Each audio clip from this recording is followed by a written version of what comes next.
I would want to buy Reliance Infra in the cash segment at 430 levels.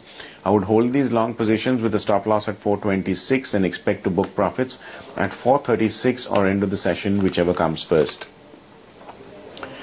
My second trade would be a buy in Bharat Petroleum, BPCL, in the cash segment at 346 levels. I would hold these long positions with a stop loss at 343 and I would expect to book profits at 353 or end of the session, whichever comes first. On the futures front, I like to short CNX IT. That looks to be a bit tired in the upper region, seen a good up move, so naturally it gets tired. So CNX IT can be short with a stop about 9,500. On the downside, there is a chance we could see levels closer to 9,250 to 9,300. In the future space, I would want to buy December futures of Tata Global at 154 levels, holding these long positions with a stop loss at 152, and I would expect to book profits at 157.5 or end of the session, whichever comes first. A word of caution here. Being the holiday season, I expect traded volumes to be truncated, and therefore all fresh exposure must be initiated on lower than normal trade size because volatility might just be a tad higher. For the day, I am betting on State Bank of India, which is under the important area of 1770, 1760.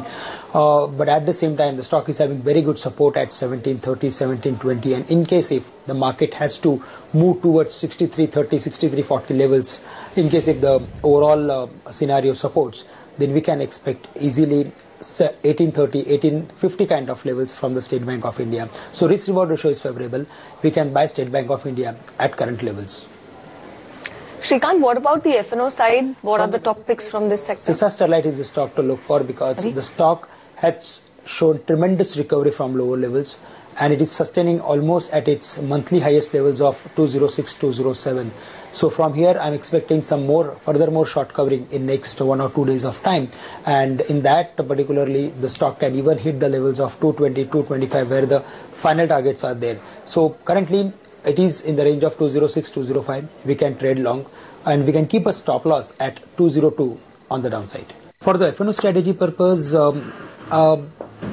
the way the Nifty is very close to its crucial levels, I am of the view that it is better to take a stock specific view, and in that I am focusing more on ITC because the stock is forming rounding bottom kind of formation, but at the same time because the overall weakness of the stock in the current series, I am of the view that it is better to buy 320 call options which are trading at 2 or 210 kind of levels.